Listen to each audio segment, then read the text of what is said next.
But another big one that I think is so important after any big event, it doesn't really even matter how old your children are, is always allow for that downtime afterwards. So if you've got a busy Christmas Eve or a busy Christmas Day or a busy Boxing Day, schedule downtime afterwards with just you and your immediate family.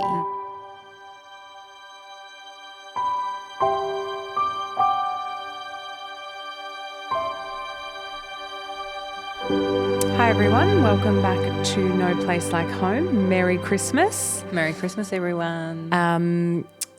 Jess, you had Louis around Christmas time. I did. When exactly? The 10th of December. Oof, 2 nice. weeks before Christmas. Yeah.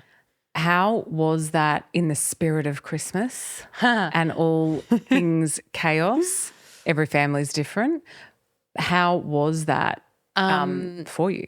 So there's a few things. It was actually wonderful. But we were living in Germany, so we didn't have family around.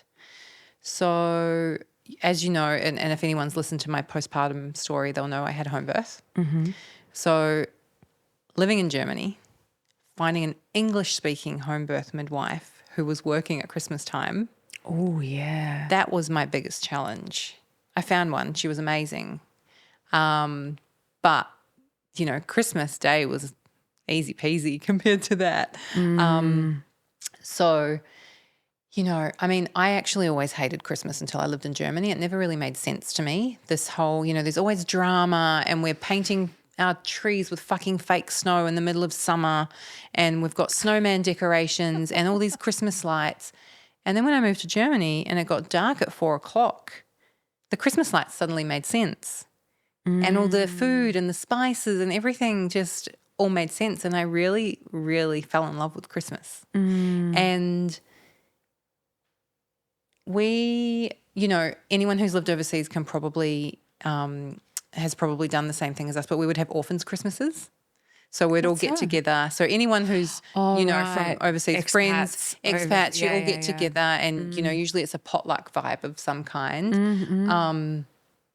So because I had a 2-week-old baby, I actually had Christmas at my birth doula's house because she was a friend. Oh, really? Yeah, and there was a few of us. She's Aussie. She's Australian. And there was a few of us that all went over and celebrated. And it was just amazing because there were no expectations on me. She was like, "You're not cooking." And I was like, hang on. What do you mean? Cooking's my jam. And she's like, no. The fact that you're even coming is huge. Oh, wow. Just you're not cooking. So it was a really lovely, chill, easy time there were no expectations on me to do anything, be anything other than a mum caring for my baby.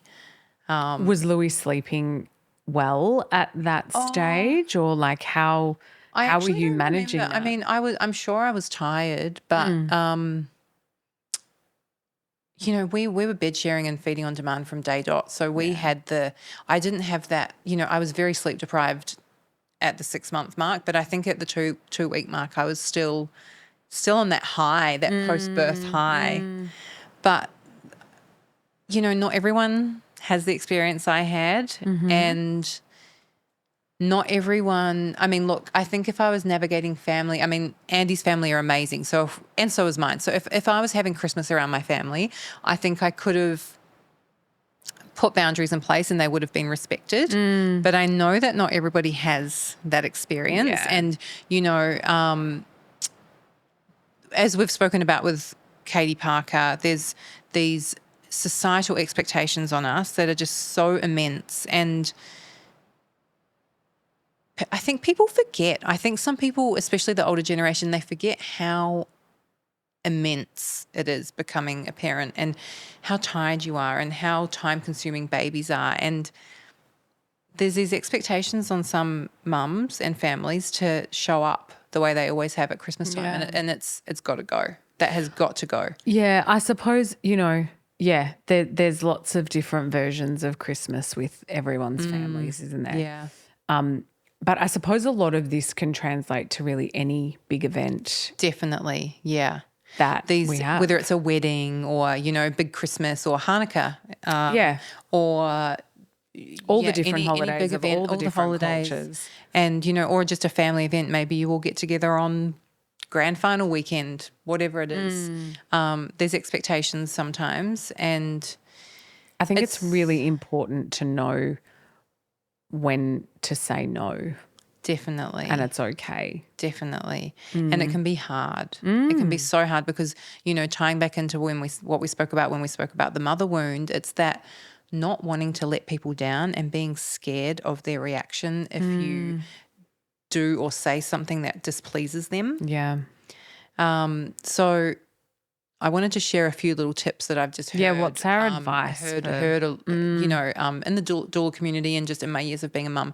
And a big one that is usually about Christmas Day, but I think it can relate to any big event is, often people don't want their baby to be passed around a room of people, and they especially don't want a room of people kissing their baby.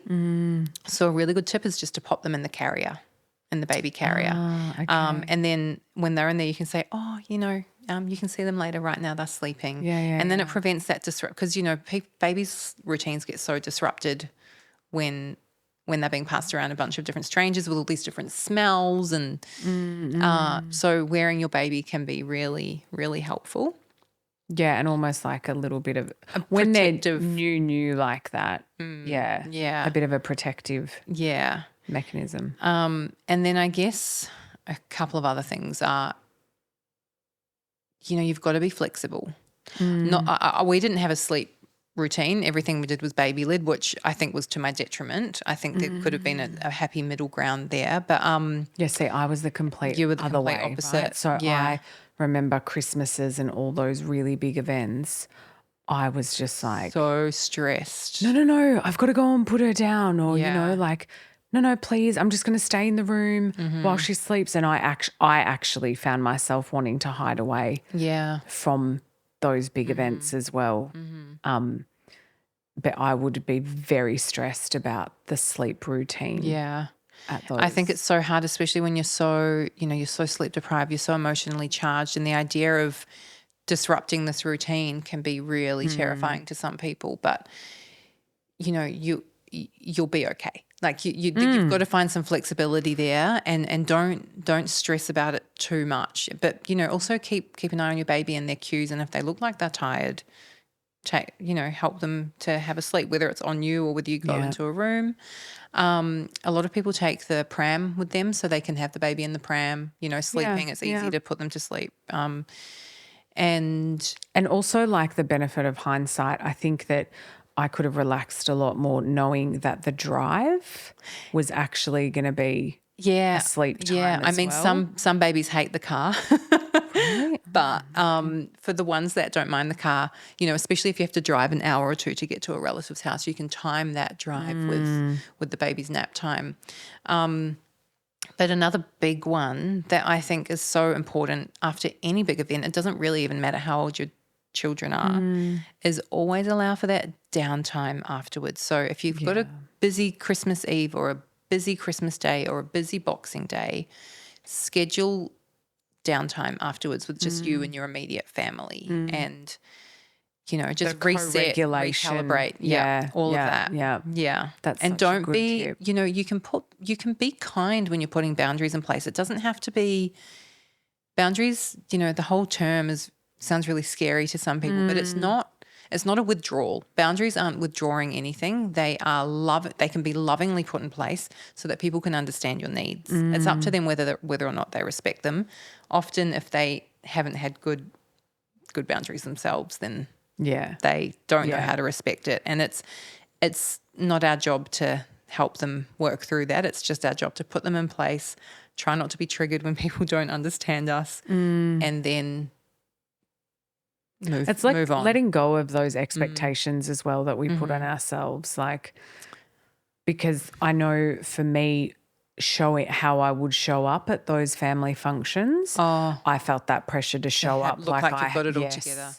Like I looked like I had it all together. I knew what I was doing. This was coming naturally to me. You're amazing, beautiful, natural mum. Yeah. And that expectation of how's everyone going to, they're all waiting, because we were also the first to have a child on both sides of the family. So everyone would wait, with anticipation for us to arrive and, and that expectation I felt. So, yeah, not feeling like taking that away and, we don't have to all be super women.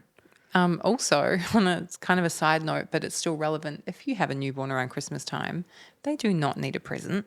They don't know what Christmas is. Like, take that pressure off. We didn't even have a tree when Louis was born. We didn't need one. Even when he was one, he still didn't really know what Christmas was. He was happy playing with a box. At that age, they love the paper in the boxes. They don't care about toys when they're that little. So, just keep that in mind, because you're going to have years and years of, we talk a lot on this podcast about the commodification of motherhood. Christmas is a huge one. I don't know if the commodification of Christmas is a thing, but my gosh, it is. This expectation of having the perfect tree and the perfectly wrapped gifts under the tree and spending all this money, it's got to go. It's not serving anyone unless you truly find joy in doing that. But be honest with yourself. And if it doesn't bring you immense joy, just let it go. Yeah, absolutely. I agree. And remembering that this holiday time is also for you. Yeah. And actually harnessing the fact that your village is more accessible and available because people are on holidays, people are more relaxed and chilled and accessible.